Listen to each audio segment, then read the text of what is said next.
Hello and welcome to all the viewers on our YouTube channel Bikers Core Seat. So Indian two wheeler market में 125cc अपनी एक अलग जगह रखती है और हमारे पास बहुत सारे ऑप्शन और उन सभी ऑप्शंस में से एक आज हमारे पास भी है। हम बात कर रहे हैं पल्सर NS 125 की।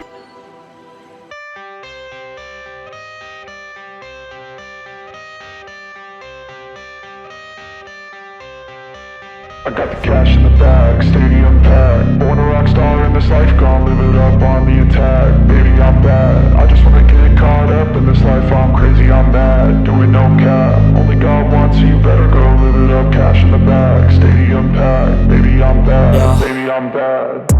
I just wanna stay bad, stay mad. Chip on my shoulder cause they treat me like an outcast. I ain't gonna take that, stay back. I'll be swinging hard till the hits come in all caps. I ain't gonna lay back, pray that someone's gonna help me. Ain't nobody like that. I ain't gonna wait, that's all fact. Give me one shot and I'll never get the throne back. I'm sick of being cautious. I'ma go cause something, can't stop this. I'ma steal everybody.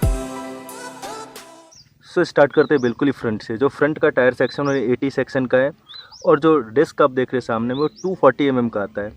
ABS इसमें involve नहीं है, CBS की form में बस आता है। Combined braking system है and that is capable of stopping this bike. थोड़ी सी जो प्रॉब्लम मुझे आई थी वो मैं आपको जब मैं राइड रिव्यू करूँगा तो मैं आपको बता दूंगा क्या प्रॉब्लम आ रही थी ब्रेकिंग लेने में। तो कि यहाँ पर कार्बन फिनिश दी गई है जिससे कि इसकी कार्बन फाइबर की जो फिनिश है उसकी वजह से इसकी जो ब्यूटी है ना वो मुझे ज़्यादा अच्छी लगने लगती है। कहीं भी अगर कार्बन फिनिश रहती है ना तो वो थोड़ा प्रीमियमनेस आ जाता है। So now let's talk about the meter console. आप जैसे इंजन को स्टार्ट करते हो तो you see this is the very beautiful thing that I like in any of the bike. और वो ये रहती है कि आप जैसे स्टार्ट करते हो तो ये जो टैकोमीटर का जो RPM मीटर का जो निडल है वो पूरा एक स्वाइप मारता है and that looks really very beautiful. इसके अलावा यहाँ पर इंजन चेक है, सर्विस रिमाइंडर के लिए है, टेल लाइट्स की जितनी भी चीज़ें वो यहाँ पर दी हुई है, इंडिकेटर्स हैं, बैटरी की क्या पोजीशन है, अपर डिपर के लिए न्यूट्रल का है बट गियर पोजीशन इंडिकेटर नहीं है। और ये जो बी आपको दिख रहा है ये बजाज का लोगो है ब्लूटूथ से, उसको कभी भी आप कंफ्यूज नहीं होइएगा। सो यहाँ पर एक बड़ा सा एक डिजिटल एनालॉग कंसोल दिखता है जिसके बीच में साइड में थोड़ा सा एक छोटा सा एक डिजिटल भी है जो कि फ्यूल के लिए है, फ्यूल गॉज वो शो करता है। उसके अलावा अगर हम इस साइड आते हैं तो यहाँ पर लिखा रहता है अगर साइड स्टैंड लगी हुई तो वो आपको शो करेगा कि साइड स्टैंड लगी हुई है, वो आपको दिखेगा। उसके अलावा यहाँ पर डिजिटल क्लॉक है, ऑडोमीटर आप यहाँ से चेक कर सकते हो, ऑडोमीटर को सेट कर सकते हो। ट्रिप 1 है, ये ट्रिप 2 है और ये ऑडोमीटर तो 2 ट्रिप मिलते हैं और एक ऑडोमीटर मिलता है। बाकी स्पीडोमीटर है यहाँ पर आपको मिलता है RPM लिमिट, कहाँ पर आपको गियर शिफ्ट करनी है, जैसे आपको गियर शिफ्ट करनी होगी ग्लो हो जाएगा। सो दैट्स इट, बहुत ही सिंपल सा है ये।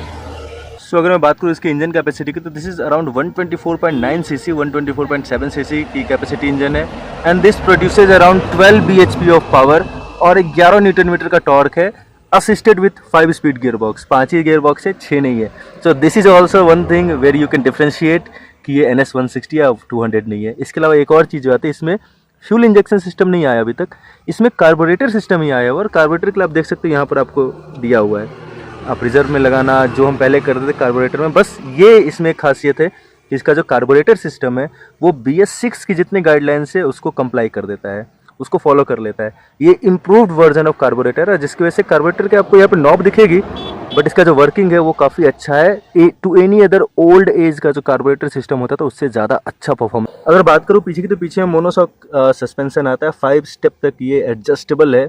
और जो सबसे अच्छी चीज़ मुझे लगी है कि इसमें आपको मिलता है सेल्फ स्टार्ट और साथ ही साथ आपको मिलता है किक स्टार्ट भी मिलता है और उसके साथ ही साथ आपको देख सकते हैं कि मेन स्टैंड भी मिलता है। तो मेन स्टैंड का फ़ायदा क्या है मैं वो आपको बता दूं, क्योंकि ये ओपन चेन सिस्टम है तो अगर आपको कभी अपनी चेन को क्लीन करना होता है तो ये बहुत ही हैंडफुल हो जाता है मेन स्टैंड का होना। आप मेन स्टैंड पे लगा और जितने भी काम करने वो आप कर सकते हैं।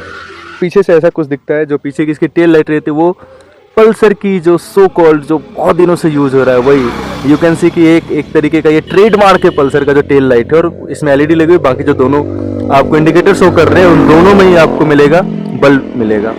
इसके अलावा पीछे मिलता है आपको टायर हगर, जिससे कि कुछ भी अगर आप गीली सड़क पे चलते हैं तो वो जो कीचड़ है वो ऊपर नहीं आता। और काफ़ी बड़ा ये टायर हगर है, आप देख सकते हो काफ़ी लंबे तक है तो काफ़ी ये बचा देता है, आपको कभी भी प्रॉब्लम नहीं होती है। यहाँ पर आपको एक साड़ी गार्ड मिलता है, इट्स अप टू यू, आप उसको रखना चाहते हो या नहीं रखना चाहते हो। सो पूरी बाइक देखने के बाद जब मैं रियर व्यू इसका देखता हूँ तो मुझे थोड़ा सा बाइक खटकता है। तो इसका जो टायर सेक्शन है पीछे का वो 100 सेक्शन का ही है और पीछे में आपको डिस्क का ऑप्शन नहीं मिलता है, ये ड्रम ब्रेक के साथ ही आता है। कम से कम एक ऑप्शन होना चाहिए कि डिस्क वाली भी हम लॉन्च कर रहे हैं, ऐसा कुछ ऑप्शन होना चाहिए, पर नहीं, आपको 130 mm के ड्रम ब्रेक्स ही मिलते हैं रियर में। और जो दोनों व्हील्स हैं वो एलॉय व्हील्स हैं और ट्यूबलेस टायर दोनों में लगे। लुक और स्टाइलिंग के बारे में अगर मैं बात करूं तो simply this look similar to Pulsar NS 200 और 160 जो भी है पल्सर की NS की जो भी सीरीज है, लुक्स में वैसी है, ये भी बिल्कुल उसी तरीके से दिखती है। बस आपको जो पता चलेगा, जो डिफरेंस जो पता चलेगा वो दो जगह से पता चलेगा। एक क्या कि यहाँ पर जो बैजिंग की गई है 125 की, जो पीछे बैजिंग की गई है 125 की, और जैसे आप पीछे आते हैं तो पीछे के जो टायर है ना उसका साइज़ बहुत ही कम है, 100 सेक्शन का ये टायर है। So let's talk about one more thing कि इस बाइक का जो NS 200 या NS 160 से ही कैरी किया गया है, अंडर वैली एग्जॉस्ट सिस्टम लगा हुआ है। और अगर बात करें अंडर वैली एग्जॉस्ट सिस्टम की तो एक बार आवाज़ भी सुन लेते हैं।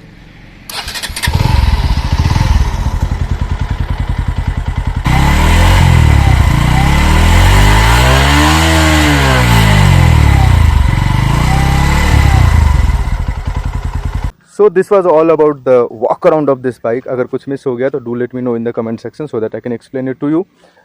तो अब करने वाले हम इस बाइक की राइड रिव्यू।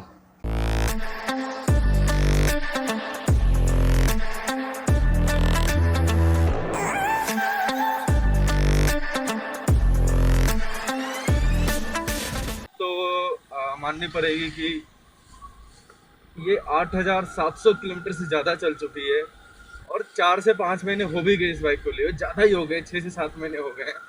बट स्टिल जो इंजन की रिफाइनमेंट है या जो इंजन की जो पावर है, जो पंच रहती है, उसमें कोई डिफरेंस नहीं आया है।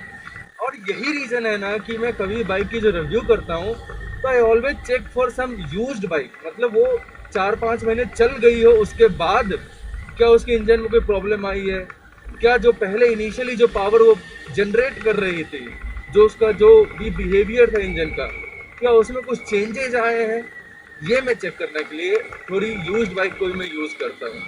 उससे क्या होता है कि आपको भी एक बेटर आइडिया मिल पाएगा कि 4-5 महीने के बाद क्या ये बाइक किसी भी तरीके से धोखा तो नहीं देने वाली है, ये चीज़ पता चलती है। यहाँ पे ले लेते एक हम टर्न। एक जो प्रॉब्लम है जिसके बारे में बात करूँगा मैं वो बता दूँ, और भी जो प्रॉब्लम्स है सभी के बारे में बता दूंगा मैं। जो अच्छी चीज़ है इस बाइक की, जो प्लस पॉइंट है वो ये है, इंजन रिफाइनमेंट बहुत बढ़िया है।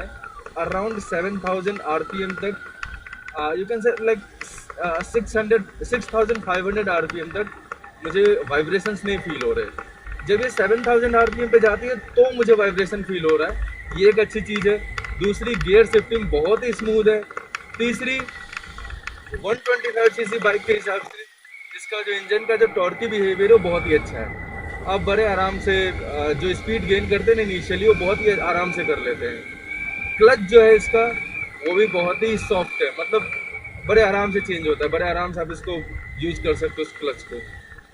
अब बात करें तो उन चीज़ों के बारे में जो मुझे थोड़ी अच्छी नहीं लग रही इस बाइक में, वो सबसे पहली जो है वो ये है कि इसका जो ब्रेक है ना, जब मैं अप्लाई कर रहा, मैं आपको दिखाता हूँ एक बार, तो ब्रेक अप्लाई करने पर ना गाड़ी थोड़ी झटके खा रही है। मैं आपको एक बार दिखाता हूँ, जैसे मैंने ब्रेक अप्लाई करता हूँ ना तो ये थोड़ा झटका खाता है, मतलब रुक रुक के ऐसा लगता है कि जैसे ABS वाली बाइक्स में होता है ना कि एंगेज होता है, डिसएंगेज होता है, वैसे कुछ फीलिंग देती है। पर ABS वाली बाइक्स में क्या होता है, वो झटके नहीं खाती है। आई डोंट नो वाई ये बाइक थोड़े से झटके खा रही, जब भी मैं ब्रेक लगा रहा तो वो एकदम स्मूथ, जो रुकना चाहिए उस तरीके से नहीं रुक रहा, रुकता है फिर थोड़ी चलती, फिर रुकती, फिर थोड़ी चलती, इस तरीके का कुछ बिहेवियर आ रहा है इसका। इसके अलावा जो दूसरी चीज़ जो मुझे इसकी नहीं पसंद आई है वो है इसका वेट। और 125cc इसका वेट 144 किलो है, जिससे इसकी जो पावर टू वेट रेशियो है वो थोड़ी कम हो जाती है। उसकी वजह से इसकी परफॉर्मेंस पे भी थोड़ा बहुत असर तो पड़ता ही होगा।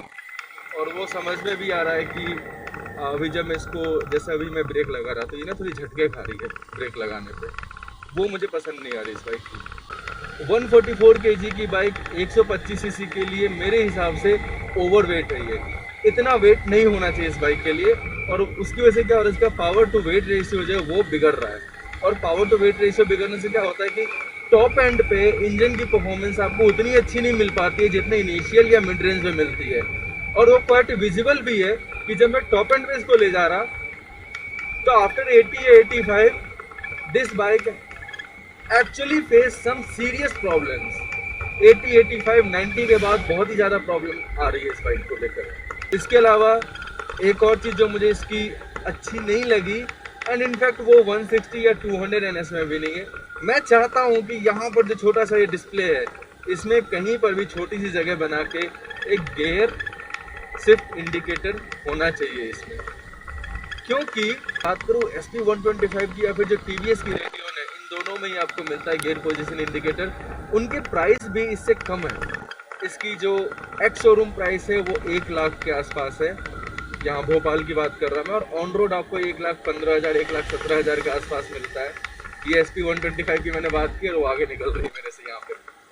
सो जो मीटर कंसोल है उसमें गियर शिफ्ट इंडिकेटर होना चाहिए था। So finally let's conclude with the good and bad things. Good things में है very Swift gear shifting, clutch बहुत ही लाइट है, और जो इनिशियल पंची जो टॉर्की बिहेवियर है इंजन का वो बहुत ही अच्छा है। इनिशियली आप बड़े आराम से 60, 65, 70 तक जा सकते हैं। 80 के बाद से प्रॉब्लम्स आती है। 125 cc है, उससे ज़्यादा एक्सपेक्टेशन रखनी भी नहीं चाहिए। ये इसकी जो अच्छी चीज़ है, जो गुड थिंग्स है वो मेरे को लगती है, और बैड थिंग्स है वो वही मैं बता रहा था आपको। ओवरवेट है, ओवरवेट की वजह से पावर टू वेट रेशियो कम हो रहा है इसका। 12 bhp 144 किलो, तो definitely power to weight ratio थोड़ा कम हो जाता है। इसका वेट अराउंड अगर 125 से 130 किलो के आसपास होता तो इसका पावर टू वेट रेशियो ज़्यादा अच्छा होता है। इसका जो पूरा वेट है ना वो ना आगे की तरफ लग रहा है, पीछे बहुत लाइट लग रही है बाइक, पीछे की तरफ से कोई वेट नहीं समझ आ रही है। गुड थिंग एक और क्या है इसमें, जैसे मैं चढ़ाई पे जा रहा, मुझे गियर शिफ्ट नहीं करना पड़ रहा है, गाड़ी अपने आप चढ़ जा रही है। जबकि मैं अभी 5वें गियर पे चला रहा, पर कोई ऐसी इशू नहीं आ रही कि गियर मेरे को चेंज करना पड़ रहा है, वो खुद से ही चल रही है। अभी मैंने चेक भी किया तो 5वें गियर पे ही गाड़ी है, तो ये अच्छी चीज़ इसमें आ रही है। So this was the complete ride review along with the walk around of this new Pulsar NS 125। अगर आपको कोई भी सवाल है do let me know in the comment section, और ज़रूर मुझे बताइए आपको वीडियो कैसा लगा, and don't forget to subscribe to the channel and like the video.